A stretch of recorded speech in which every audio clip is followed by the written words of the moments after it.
Hey everybody, my name is Jake, and I wanted to make this video to reach out and see if there are any other empaths out there like me. I have yet in all of my years to find another human being quite like me out there, but there must be others, and so that's why I'm making this video. I found an amazingly good website with a 30-point trait checklist to help anybody out there who watches this to see if they're an empath or not.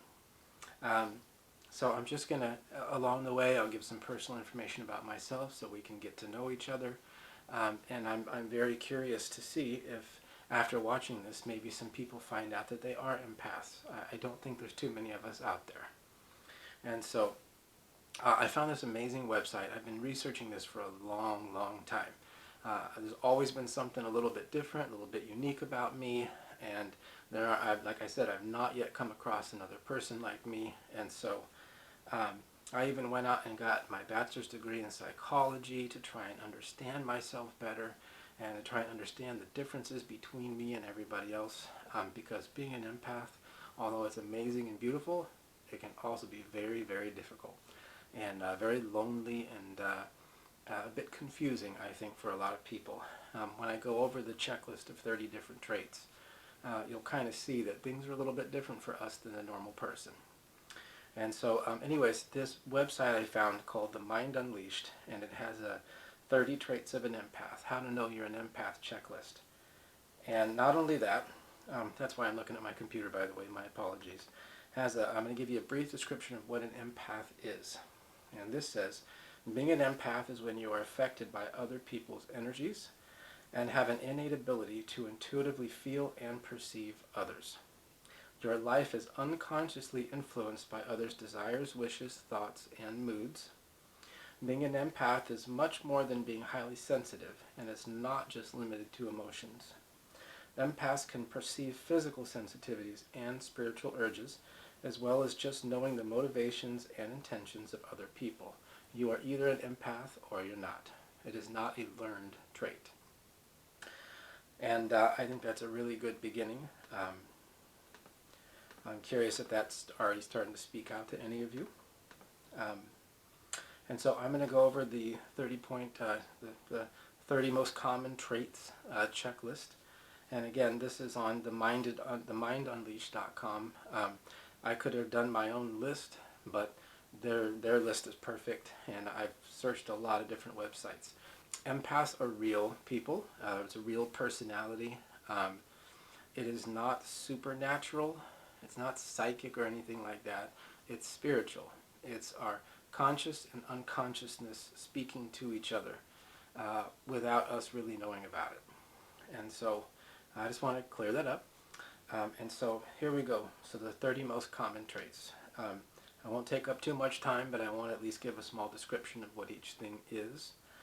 And like I mentioned, if I get enough responses, I can definitely go into depth on some of these. So the first one is knowing.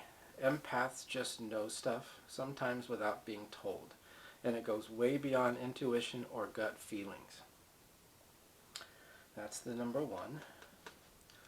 Number two, and this is a big one for me as an empath, because empaths, sometimes people who are empaths don't really think that they are, because they also have anger or depression, or like me, I have really bad social anxiety. And being an empath it's a personality. It's not that you can't be an empath and have anger problems, or have depression or anxiety or anything like that. You can have many things at once. And so number two is being in public places can be overwhelming. Places like shopping malls, concerts, school was really hard for me because of it. So that's number two. Number three, feeling others' emotions and taking them on as your own. This is a huge thing for empaths, because not only do we feel what other people feel, but now we feel it, and so we mirror it back to them. And that can be really difficult for you and for the other people involved, because they may not understand why you're doing that, because they're looking for validation for their feelings, and in the meanwhile, you're kind of being like them, and it can be very frustrating. Number 4 is watching violence, cruelty, or suffering, like on television, movies, the news. Just by the very definition, an empath has a lot of empathy, and so anything that's suffering really bothers us. So that's number 4. Here's number 5. And this can be it's always been a frustrating thing for people in my life, relationships, my family, is empaths always know when someone's being honest with them and when they're not. As we grow up, we tend to wear these masks that society, our families place upon us. And because we're empaths, we connect to each other in a very different, unique way. Just like the empath symbol is a circle with a line down the middle and an arm reaching into each other's box, each other's circle, we just tend to see past that mask. And it can really be good for us or bad for us, and very much frustrating for the relationships in our life. So that was number 5. Number 6, about the physical symptoms of another person.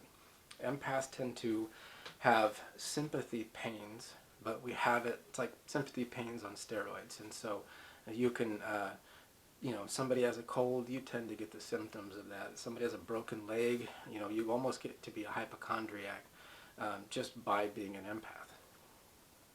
So that was number 6. Number 7. This one I was surprised because I had these issues, but I never attributed it to being an empath. And so very interesting to see. Number 7, digestive disorders and lower back problems tend to be issues for empaths. Your solar plexus chakra, your main hub for emotions, is in your stomach. And so empaths, because of all those feelings and energy and emotions that you feel throughout the day, it can tend to be really hard on your stomach. You can get ulcers, irritable bowel, and as a result, on the other side of you, your lower back, it can suffer as well. So number 8, and again, another big one for me, is empaths are always looking out or rooting for the underdog. Pretty self-explanatory. It just, we tend to not like people with big egos, and so we tend to go against the bully. This number 9, this is again another big one for me ever since I was pretty much in grade school. Other people want to come to you and offload their problems. They almost want you to be their therapist without even knowing it. And I think it's just because their subconscious senses that you have a lot of empathy for them and sympathy. And so people will want to talk to you, even strangers sometimes. Very interesting. Number 10 is constant fatigue. Empaths often get drained of energy. And it's just, like for me, I go into a supermarket. It's exhausting feeling all of those positive and negative energies and emotions and moods from people. It's really tiring.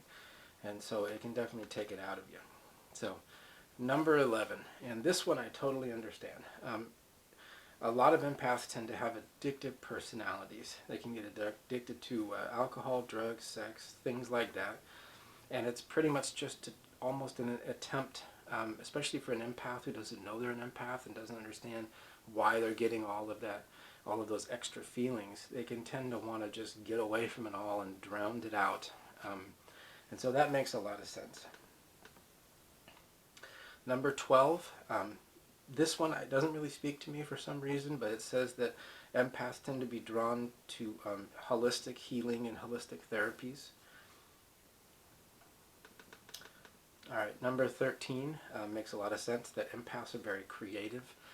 From singing, dancing, acting, drawing, empaths tend to have a very strong creative streak and a very vivid imagination. Number 14, empaths have a huge love of nature and animals, because I believe our empathy and our empathic side, it is not just humans. It's anything living or alive. I'm so darn sensitive that I feel bad for even objects that get treated badly by people. It's just part of my personality. But that one makes perfect sense. Number 15. This is one of the biggest ones for me. And this goes beyond the normal, that empaths have a huge need for solitude. It says here, an empath will go stir crazy if they don't get enough quiet time. And that's a big thing in kids too. It's because you spend all day feeling all of this energy and all of these emotions, and you really, really desperately need a break. For me personally, because I have social anxiety and empathy, they don't mix together too well. And so if I had the money, the first thing I would buy is like a hyperbaric chamber, someplace I can just be free of everything and everybody else. That would be amazing. Number 16, it says that empaths get bored or distracted easily if not stimulated. Work, school, and home life has to be kept interesting for an empath, or they switch off from it and end up daydreaming or doodling, because it's, like I said, it's very exhausting being an empath. A lot of extra feelings and emotions.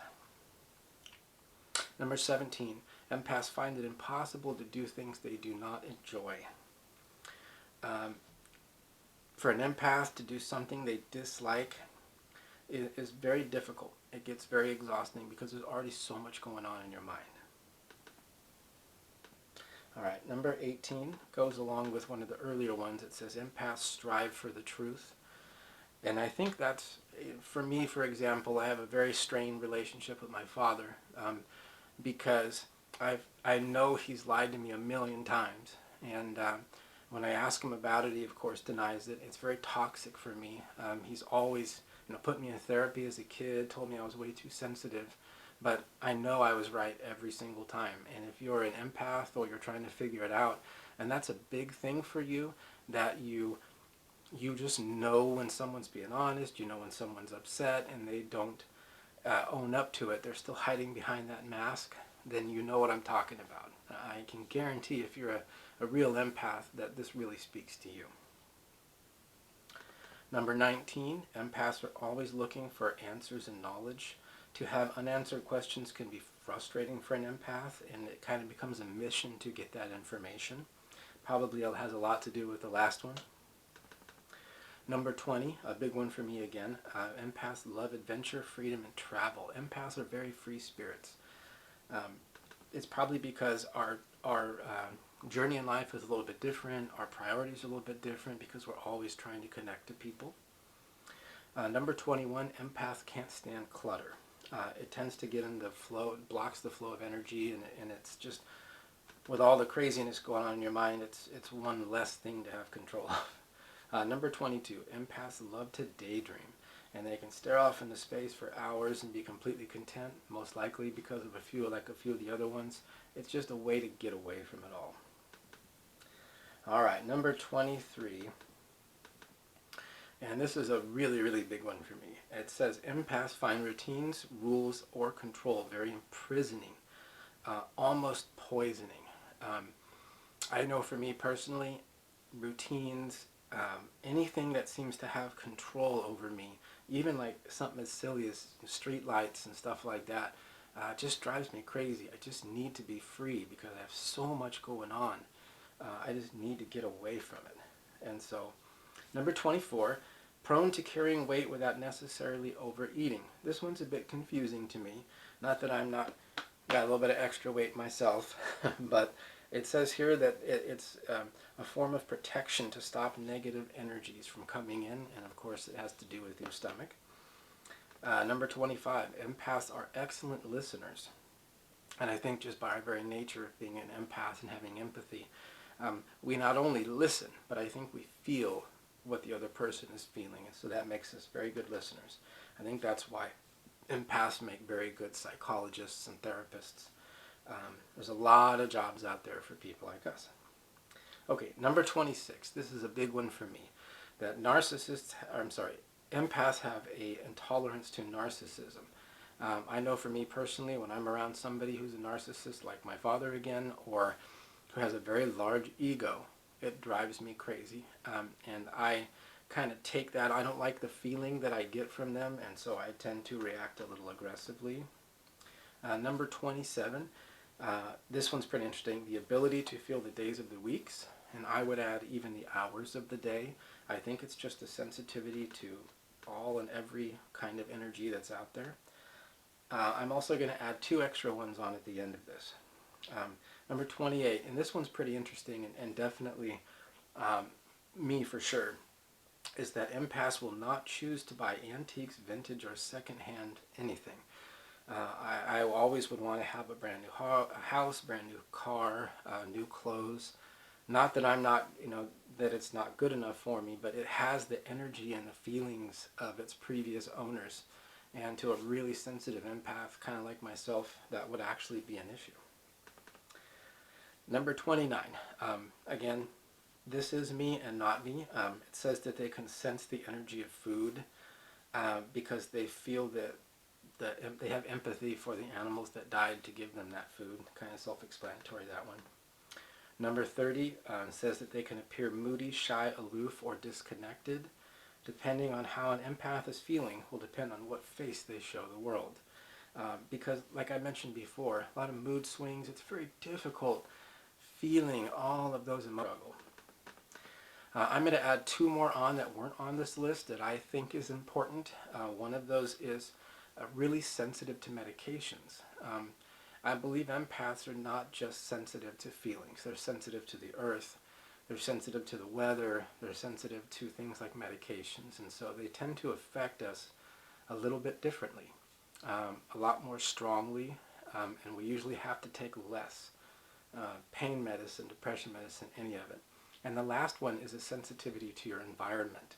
I've noticed that depending on the weather, the environment, the climate, the different changes in temperature and seasons, that can really fluctuate and really mess with our moods. And so that's the end of the list. I'm curious to see if any of you leave any comments, if you've maybe found out from this video or the list that you are an empath. It would be really amazing to hear from you. And like I mentioned, depending on if I get any responses at all, I would be more than happy to make videos where I can get more in depth about each thing on the list or anything that you might mention, anything I forgot or missed out on, or just share day to day, week to week, month to month, things I might go through as an empath so that we can connect. And so until the next time, thank you very much for watching my video, and I look forward to talking to you again. Thank you.